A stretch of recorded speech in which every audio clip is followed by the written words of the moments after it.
Di video kali ini kita akan menceritakan tentang sesosok jin perempuan yang kabarnya jin ini memiliki tugas untuk mengganggu anak-anak dan ibu hamil.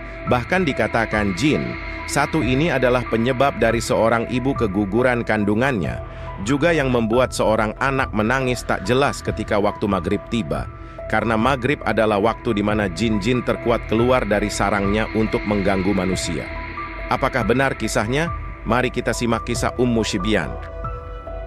Pada suatu ketika Nabi Sulaiman bertemu dengan sebuah fenomena yang luar biasa ketika perjalanannya dari Syria menuju rumahnya.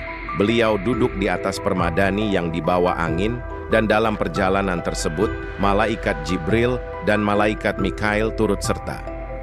Di tengah perjalanan, Nabi Sulaiman dan rombongan disuguhi oleh penampakan yang menakjubkan, yakni sosok jin yang sangat aneh.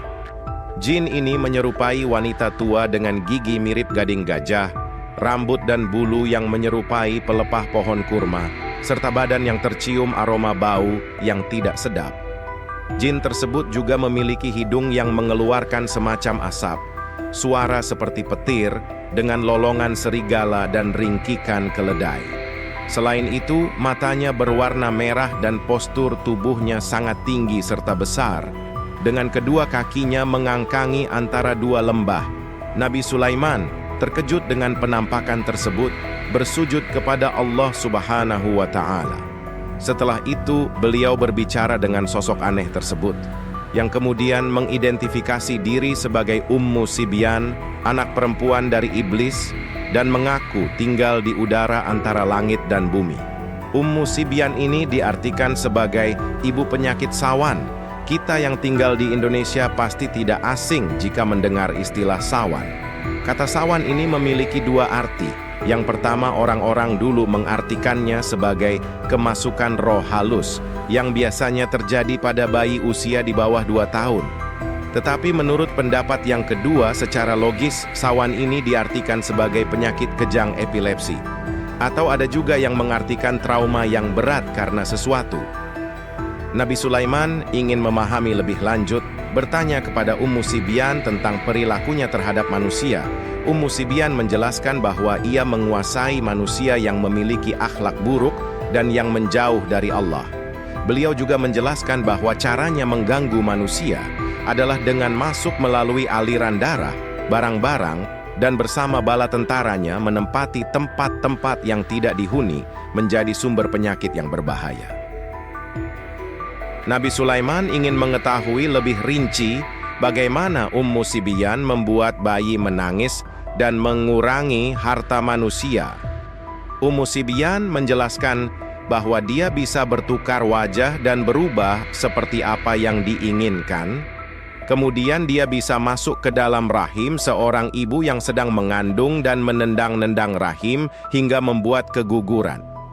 Dia pun mengganggu anak-anak kecil dengan memukul wajah bayi, memukul persendiannya, dan memakan dagingnya, bahkan meminum darahnya. Dia juga memukul wajah anak hingga menangis tak kunjung berhenti. Dalam keseharian mungkin kita sering atau pernah melihat anak-anak yang menangis tak jelas ketika datangnya maghrib. Tidak hanya itu, terkadang mereka menjerit dengan mata terbelalak ke arah tertentu seperti sedang melihat sesuatu yang menakutkan. Tak jarang pula membuat anak-anak hingga menjadi demam. Selain itu, mereka bisa mengubah wujud dan menyerang melalui jeritan dan raungan, sehingga manusia lari meninggalkan hartanya yang kemudian dihizab habis olehnya dan bala tentaranya. Melihat potensi bahaya, Nabi Sulaiman memutuskan untuk mengikat perjanjian dengan Ummu Sibyan dan bala tentaranya, melibatkan perjanjian dengan Allah Subhanahu wa Ta'ala, ikatan besi, dan penjara di dasar lautan.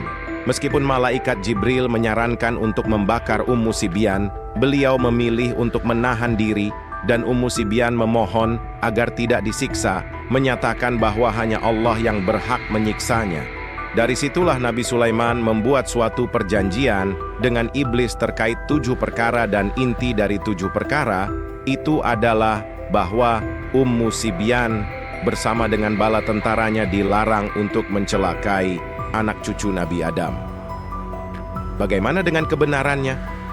Untuk benar atau tidaknya, sebagian ustadz ada yang menyampaikan kisah ini di ceramahnya, ada pula ulama yang menentangnya dan mengatakan kalau ini adalah sebuah khurafat. Yang terbesar muncul di masyarakat adalah salah satu hadis Nabi yang mengemukakan barang siapa yang dikaruniai seorang anak, lalu dia mengazani pada telinga kanannya dan beriqomat pada telinga kirinya, niscaya anak itu tidak akan dimudratkan oleh Ummu Sibyan. Hadits ini dibawakan oleh Al-Haytham dalam Al-Majma yang diriwayatkan oleh Abu Ya. Di dalamnya terdapat seorang rawi yang bernama Marwan bin Salim Al-Ghifari, sedangkan ia itu matruk atau ditinggalkan karena kedustaannya. Ahli hadits negeri Syam, yaitu Syekh Muhammad Nasiruddin Albani berkata, kalau hadis ini maudhu atau palsu karena Yahya bin Al-Alaq dan Marwan bin Salim, keduanya telah memalsukan hadits ini. Jadi kesimpulannya adalah bahwa hadis Nabi yang berkata tentang Ummu Sibyan adalah maudhu atau palsu. Di samping itu, ada hadis yang serupa yang dijelaskan dalam Sahih Muslim. Rasulullah bersabda, "Jika sore hari mulai gelap, maka tahanlah bayi-bayi kalian, sebab iblis mulai bergentayangan pada saat itu. Jika sesaat dari malam telah berlalu, maka lepaskanlah mereka kunci pintu-pintu rumah dan sebutlah nama Allah, sebab setan tidak membuka pintu yang tertutup dengan menyebut nama Allah. Wallahu alam bisawab." Semoga kisah ini memberikan pemahaman lebih dalam dan bermanfaat bagi kita semua.